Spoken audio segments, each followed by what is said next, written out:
Saudações terráqueos, aqui é o professor Cláudio Costa, sou biomédico, coach de alto desempenho, alta performance, executive coach e life coach. Eu estou aqui para falar com vocês sobre um tema muito importante, professor alta performance. Como que seria isso? O que nós vamos falar? Do que se trata? Inclusive eu fiz um post anteriormente a isso, lá no meu Instagram, que gerou bastante polêmica. Você é realmente professor ou você apenas ocupa um cargo, está apenas procurando emprego e está usando o cargo de professor daquela disciplina para ter o emprego em si? Vamos falar um pouquinho mais sobre isso. Então, o que nós vamos falar propriamente nesse curso é sobre a atuação do professor. Obviamente, é uma palestra limitada de aproximadamente 30 minutos a 35 minutos, mas é muito importante para o profissional do meio educacional. Mas você também, que é aluno acadêmico e está pensando em ir para esta área, é importante você acompanhar, você vai aprofundar um pouquinho mais o seu conhecimento e o que é que está acontecendo no mercado. Lembrando que você não precisa atuar somente no nicho profissional específico da sua área. A formação educacional é muito importante e contribui também para a pesquisa e desenvolvimento de novas tecnologias e inovações na sua área. Nós vamos falar um pouquinho sobre a estrutura universitária no Brasil, de maneira superficial, onde nós não temos tempos para aprofundar. E é muito importante conhecer um pouco mais e saber sobre isso para você poder ter ideia de aonde você está no mercado de trabalho. Como conviver com isso? Chave diz respeito à retenção de alunos, retenção na universidade, faculdade de forma geral. Você, professor, tem um trabalho chave, primordial neste processo, tanto de retenção quanto de captação, e isso é muito importante, até porque muitas das vezes nós estamos cheios de profissionais que foram dar aula sem nunca ter entrado no mercado de trabalho específico, grandes teóricos. Então você ter uma ideia do mercado em si é muito importante e uma ideia do processo educacional. Mais adiante, nós vamos falar sobre os desafios do curso em termos de currículo. É muito importante o que eu falei anteriormente, a vivência, a sabedoria de mercado que o professor precisa ter para ele relacionar o currículo do curso que ele está ministrando, da própria disciplina, com aquilo que está acontecendo no mercado. Muitas das vezes o currículo está defasado da própria disciplina e é interessante o professor ajustar durante a prática pedagógica, no processo de ensino, na metodologia, inclusive no processo avaliativo, já que nós estamos preparando os nossos alunos para o mercado de trabalho.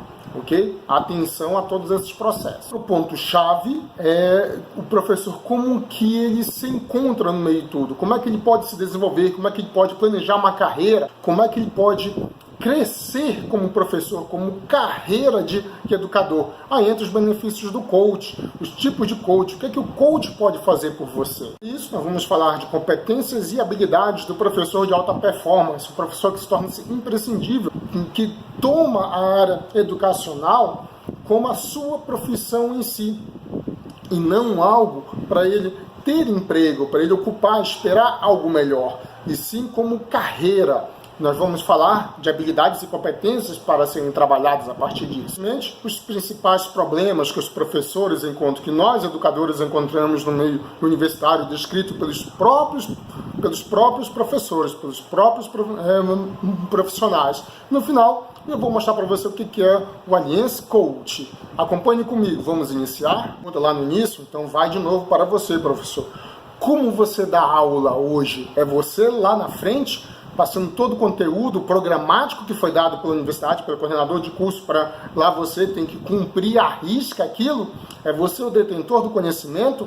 Não há debate, o aluno ele tem pouco engajamento, ele não se envolve nesse conteúdo, você o tempo todo está pedindo silêncio. Então me desculpe, você dá aula com uma 20, 40, 60, 80, 100, talvez 200 anos atrás. Infelizmente, o nosso método de ensino, nós sabemos que ele é muito tradicional, bastante arcaico. O que mudou é que antes era quadro preto, e agora quadro negro, e agora nós temos quadro branco. Saiu o giz e entrou o pincel para quadro branco, e nós utilizamos slides em aulas, às vezes chatas, por horas e horas, você passando slide, lendo slide, comentando algum slide, num ambiente em penumbra que o aluno adora dormir. Como atingir o aluno, como trazer novas metodologias de processo de ensino e avaliação. Nós precisamos repensar sobre isso. Como fazer isso? Aí daí a pergunta. E não é para eu responder, é para você. Como você anda dando aula? Melhor a sua profissão, vamos entender a estrutura universitária brasileira. Ela foi criada, desenvolvida a partir do setor público, por iniciativa pública, vamos colocar assim. Mas atualmente nós temos em torno de 12,5% de universidades públicas, não é? E 87,5% são de universidades privadas. Então o que vigora hoje são as instituições privadas. Qual é a diferença? A pública, ela tem um alto custo, apesar de apresentar melhor performance, mas de maneira geral são poucas as universidades que realmente contribuem com grandes inovações para a sociedade, mas são elas que desenvolvem pesquisa de maneira mais ordenada a nível de Brasil, mesmo com poucos investimentos nessa área, mas acaba sendo, de forma geral, de alto custo. Nós sabemos todos os problemas que ela tem, corrupção, desvio de verba, etc., e muitas das vezes de estruturas que já estão ultrapassadas. Mas os nossos alunos, os nossos professores vão superando isso. Quanto à universidade privada, nós tivemos recentemente, nas últimas décadas, um crescimento descontrolado, o que gerou uma qualidade deficitária e também muita variação de qualidade. São poucas aquelas que apresentam uma qualidade de ensino equivalente às públicas. E há uma variação muito grande nesse processo. Há uma variação muito grande na qualidade dessas faculdades. As faculdades privadas, universidades privadas, nós tivemos nas últimas décadas um crescimento descontrolado no número e quantidade de cursos ofertados. Isso fez com que nós tivéssemos problemas de qualidade. Então, de forma geral, elas têm uma qualidade bastante inferior e muito irregular proporcionalmente às universidades públicas, assim como deficiente em quantidade de pós-graduação e pesquisa, se tornando nada mais do que escolas do ensino médio com título de ensino superior, porque se comporta da mesma forma o processo de ensino. O professor, detentor de todo o conhecimento, repassando para o aluno. Não há debate, não há pesquisa, não há inovação, ou quando há, é extremamente limitado. A grande maioria de universidades e instituições são privadas que ofertam vagas a nível do Brasil. Eu preciso de uma questão aí financeira, monetária, social, para adentrar nesse processo. Daí o ensino superior no Brasil é altamente excludente. Para se adentrar às instituições públicas, o processo seletivo ele é muito mais intenso, ele é muito mais exigente e exigindo um processo de preparação a longo prazo daquele aluno, que infelizmente recai sobre o nosso processo de ensino anterior, que é deficitário, desde o ensino fundamental, tornando dessa maneira o acesso ao ensino superior excludente, tanto a nível público quanto a nível privado, pelos altos preços, pela manutenção do próprio aluno nos seus cursos. Tanto que eu tenho mais de 49% dos alunos desistem no meio do curso inicial que eles foram admitidos. Aí a gente cai num processo de retenção e abandono. E esse número corresponde a mais de 81% às universidades privadas. Pode acompanhar que mais de 49% dos alunos abandonaram os seus cursos de admissão inicial.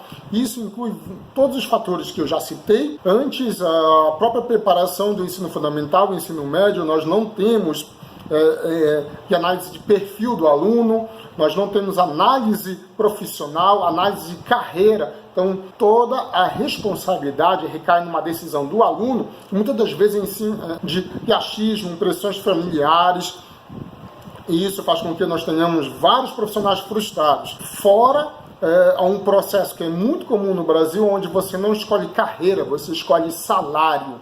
Você escolhe um cargo de concurso, então você faz uma determinada área, almejando um salário. E nós estamos cheios de profissionais aí que não são engajados pela sua profissão, não desempenham com amor mas estão presos a um salário e nós ficamos à mercê da atuação dessas pessoas. Esses dados, nós temos que em torno de 6,1% do descréscimo, da queda da entrada de calouros nas universidades, principalmente nas privadas, em mais de 81%.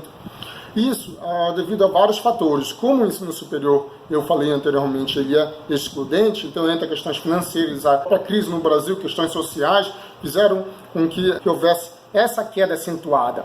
E em números ela é muito grande, por quê? Porque a grande maioria de oferta de vagas é do setor privado a nível do Brasil. A grande maioria é do setor privado. Nós temos cursos que até hoje quase não vigoram no setor público e estão, digamos, de maneira exclusiva no setor privado. O curso de biomedicina, ele não é exclusivo do setor privado, mas hoje são poucas universidades públicas no Brasil que ofertam um curso. Que outro item que é muito importante avaliarmos, que o professor não é engajado com os processos institucionais, tanto com o processo da empresa, instituição educacional, quanto com o processo educacional em si. Ele avalia basicamente o que ocorre com ele naquele momento, durante a prática daquela disciplina. Então, se tem disciplina que ele ministra em oferta ou não, isso que é interessante para ele, é não perder isso. Então, ele tem pouco que engajamento com os valores, missão da própria empresa, o propósito de mostrar soluções, empenhos. Ele pouco se envolve em processo de, digamos assim, retenção, captação de alunos, esperando que a instituição, através de marketing, propaganda massiva, capte alunos para que ele tenha alunos na sua disciplina e não fique sem emprego. Por vezes, os próprios professores estão desmotivados e não querem colocar o seu nome vinculado a ela para não sujar o nome, mas eu tenho que lembrá-los que são profissionais da área educacional e preciso ter engajamento com isso. E você fazendo bom trabalho, você tem como diferenciar a sua atuação profissional da empresa que você trabalha. Você sendo um grande profissional, o seu nome vai se elevar e, consequentemente, aonde você estiver inserido vai se elevar. Também, se aquela instituição ela não tem os seus mesmos valores, a sua mesma moral, você está no local errado. Aí é procurar uma outra, mas você só vai conseguir entrar numa outra se você tiver tudo aquilo que eu falei anteriormente. Daí é o mindset, nós precisamos modificar, nós temos 2 tipos, eu já trabalhei isso nos meus canais, lá das minhas redes sociais, acompanhem lá um pouquinho. Nós temos 2 tipos, mindset fixo e um mindset evolutivo. Fixo é aquele que, como o próprio nome diz, ele te limita a crenças. Eu não vou fazer nada, isso aqui é trabalho da instituição, os alunos têm que ir atrás de tudo, eles não querem estudar, eles não querem fazer isso, os alunos não leem apostila, não tiram chat, só querem estudar em véspera de prova. Se tudo isso é verdade, o que é que você faz para modificar essa verdade? Se você não faz nada, é porque você também está preso a um mindset fixo. Você precisa evoluir, pensar em novas formas, novas ferramentas para atingir o seu aluno e a sua instituição. Pensar de forma diferente, sempre há uma maneira de fazer mudança, de proporcionar isso, e não dar aula há 10 anos da mesma forma. Você pode verificar aquilo que eu falei anteriormente. Nós temos, quando nós comparamos o nosso perfil de professor, o currículo dele com o de outros países, nós estamos extremamente atrasados, nós somos técnicos, nós temos uma formação altamente técnica, principalmente nas áreas de exatas e na área de saúde, porque nós não temos na nossa formação em si questões que vão nos proporcionar melhores adaptações no processo de ensino. E cada vez mais os professores técnicos de áreas específicas, eles vão aprimorando o seu currículo voltado exclusivamente para essa área. Quando nós comparamos com outros países, nós temos professores, mesmo de áreas específicas, com currículos, na sua grande maioria, formado por metodologias e processos de aprendizagem e de avaliação. No Brasil, isso é entre 5%, 15%, às vezes 20%, no máximo 30%. O professor, ele se dedica a isso, e são os profissionais da área, são esses profissionais, sem o próprio engajamento em compor currículo e metodologias de ensino para aprimorar a sua forma de ensino, a sua forma de fazer o aluno aprender, de avaliar o aluno, que vão debater educação, sem ter devido a e aprofundamento. Eu mesmo sou professor há mais de uma década e tive contato com várias pessoas que nunca leram artigos, processos de metodologia mais inovadores e processos avaliativos. São extremamente tradicionais na forma de avaliar. Por isso, eu repito, muita gente está dando aula aí como há 100 anos atrás. Como é que eu posso, então, fazer tudo isso? Como é que eu posso modificar? Obviamente, buscando mudança no seu currículo. Se você tiver dificuldades, onde buscar e etc., estamos aqui para isso. Lembrando, você professor, você tem um plano de carreira, você tem um plano estratégico, você vai ser professor de disciplina para sempre. Qual é o seu propósito como professor? Aonde você quer chegar? Qual é a sua meta? Qual é o seu objetivo? E se não tiver mais as suas disciplinas em oferta, se não formar turma, o que é que você vai fazer? Aonde você vai lá buscar no mundo capitalista rendimento, professor? Você é professor de uma disciplina, duas? Ou você é professor do ensino superior, como nós temos lá nos nossos cargos, não é? Lá cadastrados? Então, isso precisa ser desenvolvido. Eu mesmo sofri com isso. Quando a gente perde disciplina, etc., a gente fica sem renda ou com uma renda mínima possível, porque nós não estamos atuando como profissionais no ensino superior. Você tem como fazer isso. Você pode buscar algo a mais. Você pode, lembrando que você é professor, você pode fazer consultoria, mentoria com alunos, desenvolvimento de carreiras, profissional, debates de disciplinas específicas e muito mais. Você pode trabalhar de forma paralela uma instituição sua. Isso é muito importante. Em encontrar isso, o processo de coaching pode trazer inúmeros benefícios para você.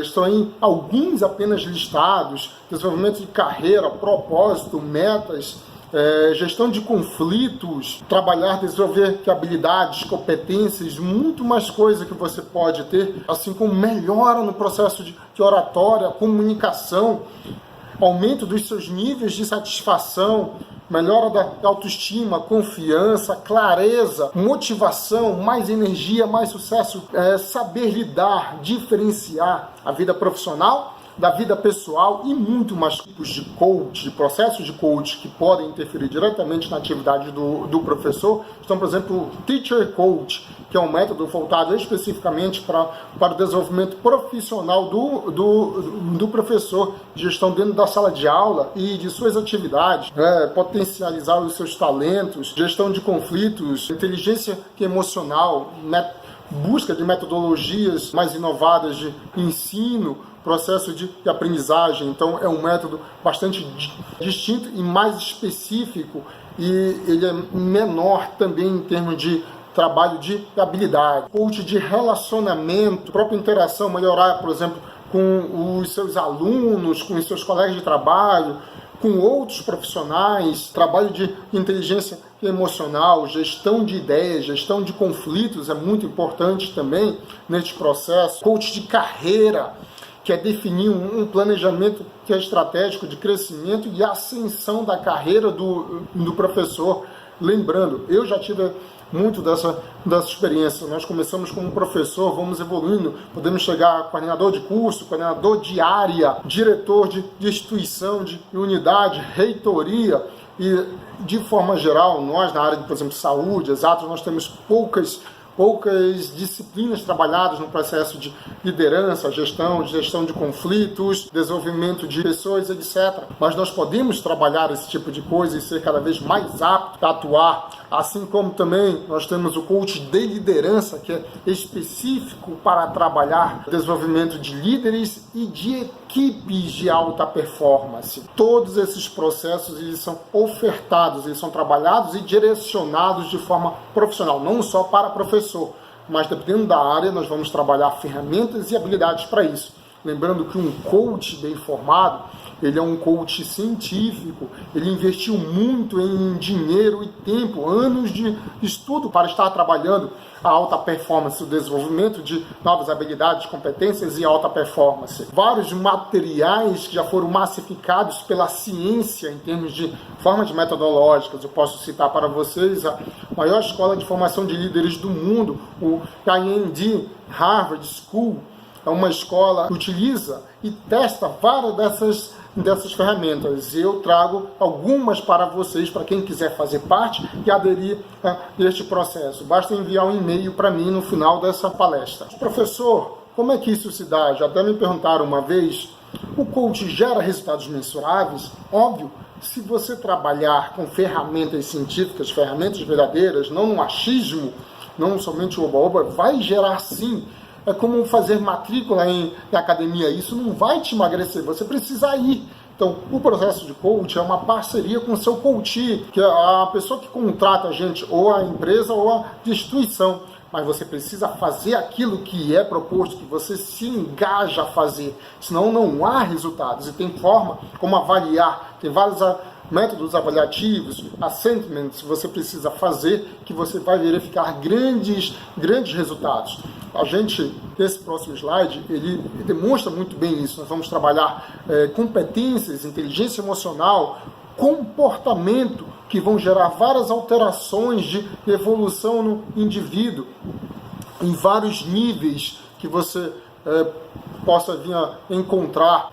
Então você vai trabalhar experiências, habilidades, mentalidades, que aplicação no tempo, que é saber lidar melhor com o tempo, gerenciar melhor o tempo, relacionamentos, estrutura, sistema de trabalho, processos, como você render mais, ter melhor desempenho em menos tempo. Isso é possível.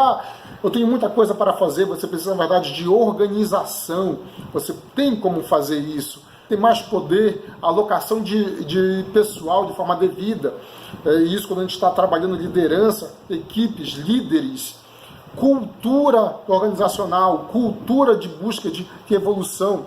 Isso vai te tornar uma pessoa muito mais competitiva, estratégica, vai te dar vantagem competitiva e gerar vários resultados para você e um alto alinhamento estratégico para isso, para a sua alta performance. Quando eu falo de alta performance, essa imagem depara, né, que é o processo de ensino, são várias salas de aulas em diferenças de décadas, centenas de anos, né? Onde nós temos material tecnológico, o professor lá na frente, que ele pode fazer o aluno interagir ou não, ou simplesmente o aluno é um ouvinte neste processo. Aí é uma imagem do Simpson, né, que é muito comum hoje em dia para a gente. Vamos copiar, ninguém mais copia nada, o pessoal tira foto do quadro. Então é isso que nós precisamos refletir. Que tipo de aula você está dando, ministrando? Em que professor você é? Um professor atualizado, um professor referência na sua área específica, em metodologia de ensino, inovação, avaliação, ou um professor tradicional? Isso aí é verdade, mas nós temos muitos problemas, tá aí os problemas, e esses problemas foram todos relacionados, descritos por profissionais do ensino superior, como nosso papel social e político para os nossos alunos é muito importante. Nós temos muita influência, precisamos ter muito cuidado a lidar com isso. Quando eu falo papel político, social, gente, não estou falando que candidato você apoia, se você é esquerda, direita, você é centro, a questão não é isso. É papel político no sentido de o que você representa para o aluno em questões de ideias, de fazer debates, de provocar debate de ideias e não de pessoas, que é hoje o grande mal que eu vejo em rede social. As pessoas debatem pessoas e não ideias, provoca polarização, porque você cria bandeiras que representam pessoas e não ideias e não valores morais em si. O professor ele precisa representar aquilo que ele propaga, aquilo que ele faz. Outra questão que os professores descrevem muito como problemas é a questão do próprio suporte que as universidades dão a eles em termos de estrutura, material. Eu já participei de processo de instituições que tinham problemas quanto laboratórios em formação, em construção com pouco material. Aí que o seu talento como professor, as suas metodologias de ensino, a sua qualidade como professor, a sua busca, o seu currículo devem aparecer para você sanar essas arestas que podem estar faltando. Defasagem do processo de aprendizagem dos alunos, é uma diferença muito grande entre o nível que esses alunos estão apresentando. Estrutura universitária, eu falei, indisciplina, desmotivação, tanto o professor quanto o aluno desmotivado com salário, falta de aumento, valorização em si. Mas tudo recai para aquele professor tradicional. Eu tenho certeza, eu nunca pedi aumento, eu nunca concorri a cargos, nunca fiz nada disso. Em todas as instituições por onde eu passei, eu fui promovido, tive aumento de salário, tive reconhecimento, sem nunca pedir. Você precisa fazer um trabalho diferenciado. Falhei, também fui demitido após ter sido promovido por falhas minhas, às vezes por estar em zona de conforto, mas tudo isso serve de aprendizado, e eu trago no meu processo de coach, além dessas minhas experiências, dessa minha história, dessa minha qualificação, mais a questão da preparação a nível de coach, a nível de gestão em si. E o que se oferece a nível, digamos assim, resultados no processo de coach? Está aí, novas oportunidades, ampliação da sua visão de mercado, aonde você pode atuar, o professor profissional da educação, e não de disciplina, e não de cargo, que ele não faça dessa situação um cargo. Outra questão é a parceria com o aluno, ele vira referência no próprio desenvolvimento e continuidade deste aluno no processo educacional dele, de formação profissional dele. E isso faz com que você vá ganhando cada vez mais nicho de clientes para você. Seja um líder do seu aluno, seja um líder na sua área, seja a referência, seja o exemplo daquilo que você propaga, de ensino, metodologia de ensino, flexibilidade. Hoje, as grandes empresas querem resultado, não é currículo. Você pode ter um currículo extenso, pós-doutor. Nós sabemos que as instituições, elas demitiram em massa mestres e doutores que se tornaram caros. Então nós precisamos gerar resultado. Isso eu falo a nível de instituição privada, que tem pouca pesquisa. Então para que eu manter mestres e doutores, pós-doutores, se eu não faço pesquisa, se não há desenvolvimento? Elas não incentivam esse tipo de coisa. Verdade, mas também o professor pouco produz, ele fica limitado à área da sala. Ah, mas as instituições não pagam pelo que eu vou produzir. Você é profissional da área de educação, encontre formas de fazer isso e conseguir rendimento, referência naquilo. Tem vários professores que prestam consultoria, mentoria, fazem pesquisa, são contratados para abrir ligas, dar palestras e ensinar as próprias instituições a desenvolver esse engajamento maior. E isso é primordial. Como que eu faço isso? Que ferramentas que eu utilizo, professor? Aí você entra em contato comigo. Essa palestra foi me dar um pouco mais de luz. Tem um processo de alta performance criado por mim, que é o Qualience Coach. Ele é voltado para o desempenho profissional, no caso do professor, do profissional educacional, ou para quem quer ir para esta área muito mais preparado, engajado, com uma melhor visão de mercado, com um propósito para fazer um planejamento de carreira, uma visão estratégica para se alcançar o sucesso. Quando nós falamos de, por exemplo, sucesso, não é aquele sucesso, eu vou ser rico, eu vou lá ganhar milhões. Não, a carreira, uma profissão, um curso de graduação não vai te dar isso. Quem vai dar isso é você mesmo, dependendo do seu nível de importância que você vai dar a si mesmo, enquanto engajamento profissional e engajamento de ir em busca da sua missão, do seu objetivo, da sua meta. Falando nisso, qual é a sua meta? Qual é o seu objetivo quanto a professor? Você foi contratado para dar aula de disciplina, imunologia, e você quer dar para sempre aula de imunologia de 60 horas, 40 horas? E aí, você quer chegar aonde? Como você quer ganhar mais dinheiro, ter mais sucesso, ter mais satisfação, ter mais engajamento, hein? Essa pergunta que eu deixo para vocês. Qualquer coisa, entre em contato comigo. Quem entrar em contato comigo nessa primeira semana vai ter alguns brindes, vai ganhar um e-book e vai ganhar material sobre o mercado profissional para o professor e sobre liderança, viu? Aguardo vocês, foi um prazer imenso. Muito obrigado, terráqueos, e até a próxima viagem.